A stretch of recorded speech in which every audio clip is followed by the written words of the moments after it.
So time is short, so we'll cut quickly to the chase. And I'm asking this question as someone from India. In India, often we say that we live in a very troubled neighborhood. We do not choose the friends and allies our partners make, or our neighbors make. You do not choose? We do not choose. The sound is not very clear. You do not choose. No country has a choice of what friends or allies its neighbor is going to make. And they can be sometimes uncomfortable allies and friends. But we don't go to war over it. Now, what is it that leads Russia into this long, protracted war about NATO expansion?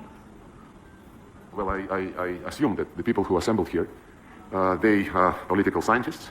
They are interested in following the international developments. And if this is the case, then for the last 20-some years, they should have understood the reasons why we are concerned about the Western policy towards Russia very well. Yesterday, I think, the French ambassador to Israel, who was personally participating in the discussions between the Western leaders and Gorbachev, he confirmed that there was a commitment not to expand NATO. And then he added, but this does not mean that Russia is right in what it is doing in Ukraine. But between the lie about not expanding NATO and the events which started 1 year ago, there were so many developments which you cannot overlook. The lies continued, including the lies not about some oral promises, but about some commitments on paper. In OSCE, Organization of Security and Cooperation in Europe, during a summit in Istanbul in 1999, the political declaration was signed by the presidents and the prime ministers, which said, security is indivisible, and the OSCE participants are all committed to equal and indivisible security. Then they stated that each country is free to choose alliances, but in doing so, no country can strive to strengthen its security at the expense of the security of others.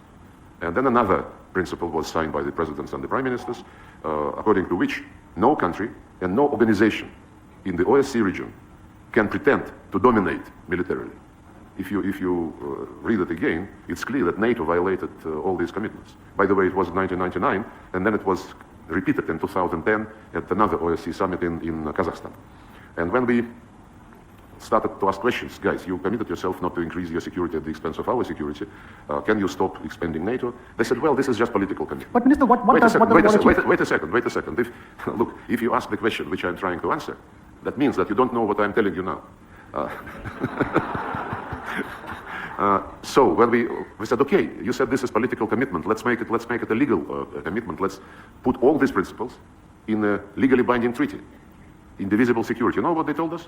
They said, legally binding guarantees of security can only be obtained inside NATO. Just looking into our face. We told them, look, President Obama signed this particular paper. Well, this is political commitment, forget about this. And then there was another legally binding commitment, the resolution of the Security Council, which endorsed the Minsk agreements. It was very, very astonishing that all those who signed the Minsk agreements, except Putin, publicly admitted that they never intended to implement this particular Security Council resolution. So, no delivery on the oral commitments, no delivery on written commitments, no delivery on legally binding commitments.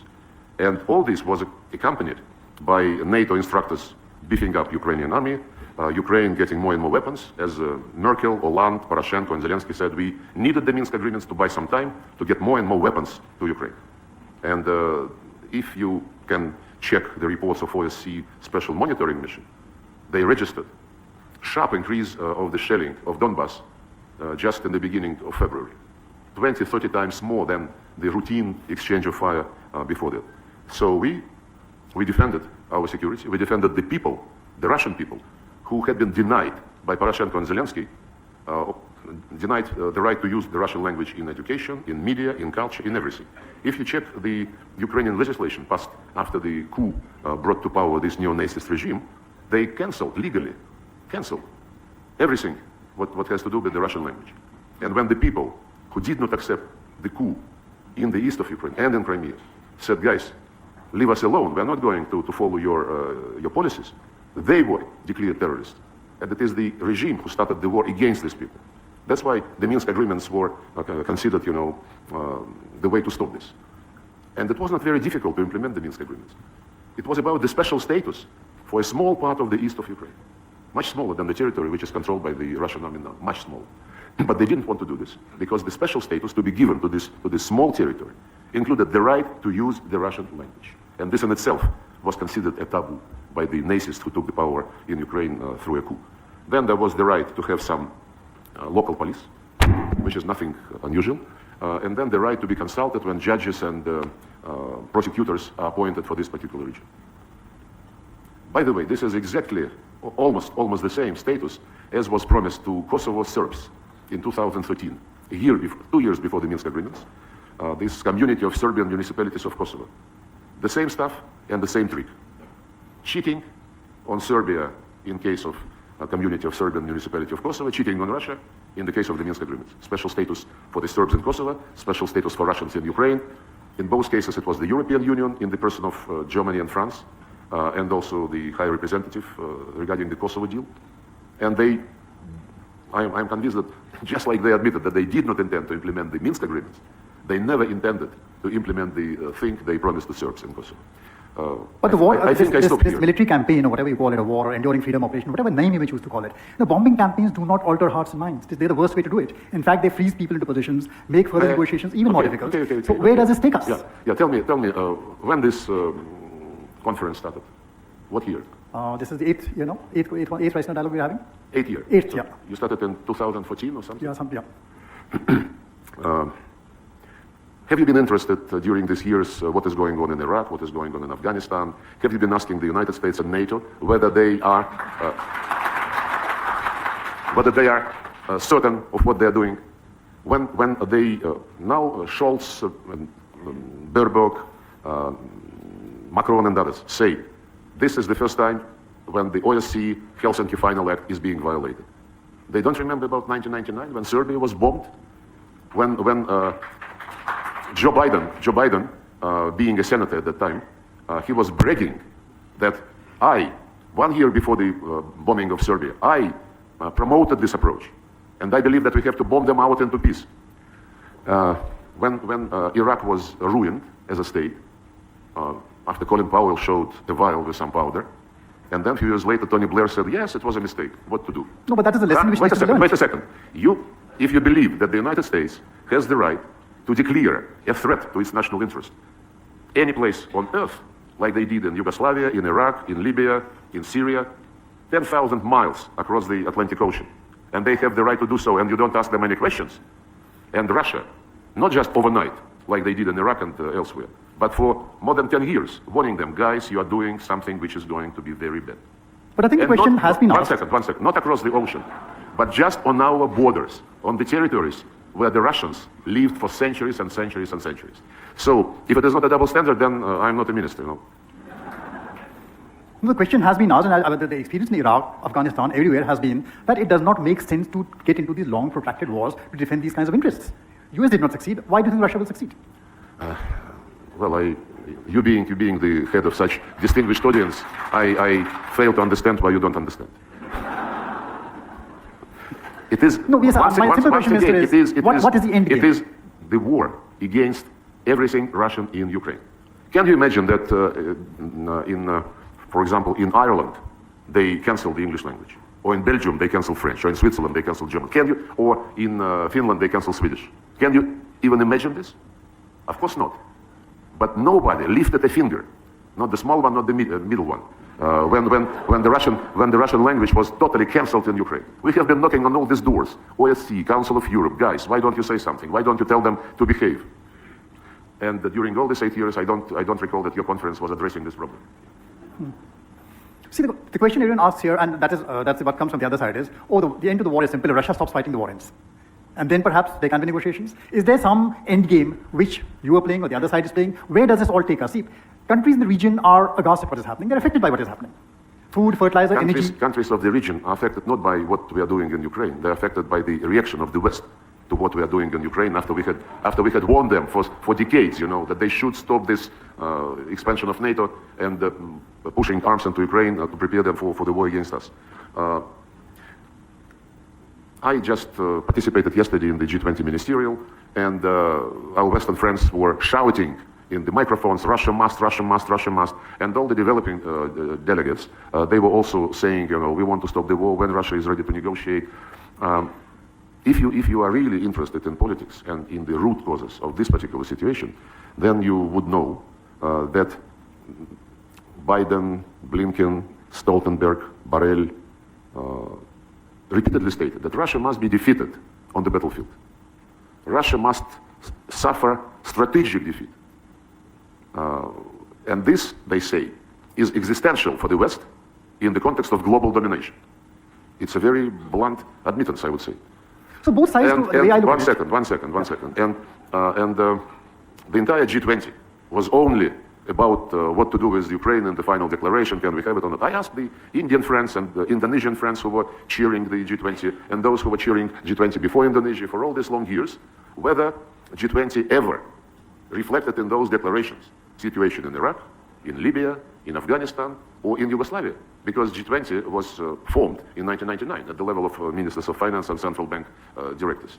And in 2008 it became Summit G20. Nobody was giving a damn about anything except finances and macroeconomic policies, which G20 was formed for. These days, when it is not something which the West is doing, believing this, that it's right, when Russia has, after many years of warnings, started to defend itself, there is nothing except Ukraine which is of interest for G20. It's a shame. It's a shame, and this policy would fail. If they say this is existential for them, it is existential for us. But there are lots of other countries out there who want peace, who want this war to end, and they would like somewhere a line to be drawn and negotiations to start. Now, what is the end game? Where do you see this? See, this war cannot go on forever. You don't want to be stuck here for 20 years and repeat Afghanistan all over again. You would be ideal propagandist of the Soviet Union style, you know. Thank you. Calling for peace, calling against the war. I'm trying to explain to you that it is not black and white, that the sufferings of others are not related to what we are doing in Ukraine to defend ourselves at all. These sufferings are related to the sanctions, to the policy of blackmail, the policy of diktat, which the West is promoting. You know that all of them, Blinken, Stoltenberg, Borrell, ministers of European countries, they travel all over the globe and tell the countries to behave. Join sanctions, vote the way we tell you, and so on and so forth. If they are such big democrats, they should respect the right of other countries to take their own positions. Putin explained in great detail before we started this operation why we are doing this, why we didn't have any other choice. The West condemned. Treat others as grown-ups, as mature people. Don't tell them what position to take. The developing world basically was silent until the West started blackmailing them, threatening them, sanctioning those who would not sanction Russia. You know what? Many friends of mine in the developing world, they're telling me how this is being done. When the West says, the Americans tell them, you must vote this way or else. And they say, okay, I will vote the way you want me because I believe this can be explained by the United Nations Charter and so on and so forth. But what do I get in return? And the answer from the Americans is, you would not be punished. Fair deal, very fair deal. Then I have quite a number of friends in New York, and when I was there for the last General Assembly, I talked to them, and they were, many, if not most of them, were saying that they fully understand what is going on, and that we should not be angry at the way they vote. And they told me what arguments the Americans have been using when they persuaded people to vote in the General Assembly against Russia. The arguments were very straight. Don't forget that you have a bank account in such and such bank, and don't forget that your kids go to Stanford. Bluntly. And I'm sure that there are many people in this room who know that this is true. So, Minister, we're running out of time, so just a last thing before I pass on for two quick questions from the audience. See, I agree that smart bombs don't exist, smart sanctions don't exist. No matter how much bombing you do, nothing is going to work out. You are going to cause damage, you are taking innocent lives all along. Similarly, smart sanctions, I agree with you, don't exist. They will always be possibilities. Collateral damage is extremely high. So there, yes, both sides need to get together and find a solution. But the point is that somewhere there has to be a line drawn to, okay, let diplomacy have a chance. Let's start talking once again. Look, you you really surprised me. The questions, my dear friend, you surprised me because if you raise this issue, yeah, you should have done some homework. Do you know that Zelensky, everybody is asking when Russia is ready to negotiate, when Russia is ready to negotiate. The West continuously is saying that it is not time to negotiate yet because Ukraine must win in the battlefield before any negotiations. And Zelensky himself, nobody calls on Zelensky asking him when he's going to negotiate, but you should have known, preparing for this topic at this meeting, that in September last year, Zelensky signed a decree making it a criminal offense to negotiate with Russia as long as Putin is president. So can you address this issue? Can you invite him and ask him what he's doing? Can I take two quick questions from our Raisina young fellows? I'm sorry, we're out of time. He's our man. He's from Russia. What did he say? Sorry, you'll have to come to a mic. Raisina young fellows, please sit down. Please sit down. I've not taken a question. Why not? The first question goes to Raisina young fellows. Thank you very much. Thank you very much. I'm Yosuke Hanada, Raisina young fellow. Speak louder. Yes, my question is about the Sino-Russia relations and its impact on the India-Russia relations, because India is now facing China's assertive challenges in its Himalayan border and Indian Ocean region. So from last year, there's a dramatic change in the Russia-China relations. There's many joint exercises around Japan, around India. So how does Russia calculate the strategic cost and benefit of deepening its relationship with China, especially its impact on Russia-India relations? Thank you. Well, we never make friends against somebody. We have excellent relations with China and excellent relations with India. The relations with India are characterized in the official documents signed by the two leaders as especially privileged strategic partnership. I don't know whether any other country has the same status on paper officially with our Indian friends, but this is what we believe is reflecting the reality. Be it economy, be it technology, be it military cooperation, military technical cooperation, culture, humanitarian ties, educational ties, and we have relations with China that, they never been that good from the very beginning of the existence of China. And we are interested in these two great nations to be friends. And we're trying to be helpful. It was at the initiative of my great predecessor, Evgeny Primakov, that RIC was created, Russia, India, China, Troika. He initiated this, and this was the beginning of the process which eventually culminated in BRICS formation. And now BRICS is very popular among about 24 countries who would like to join. But the momentum was ensured by the decision to create this Troika, Russia, India, China. And you might not hear about this as much as of BRICS, but this Troika continues to function. We met last year, and we are going to meet this year again at the ministerial level. I think it would be 21st or 22nd meeting already. Experts in economy, in trade, and technology also meet. Think tanks people meet regularly. They were supposed to meet actually sometime this spring, but then our Indian colleagues asked for some postponement. My feeling is the more they meet, the better. And RIC is a platform for India and China in our presence, because they might not feel themselves comfortable being one-on-one all the time, to find some additional common grounds. BRICS is another platform. And of course, we strongly supported India joining Shanghai Cooperation Organization, including from the point of view of providing another place where India and China can cooperate together and can look for some common solutions. So, and we will continue this policy. We never engage in playing any country against any other country. And this is, unfortunately, what is being tried by some other outside players in the context of so-called Indo-Pacific strategies, in the context of AUKUS, in the context of using Quad, not for economic purposes, but trying to militarize Quad. The idea promoted by our American friends of ASEAN plus Quad is openly aimed at ruining East Asia summits. In other words,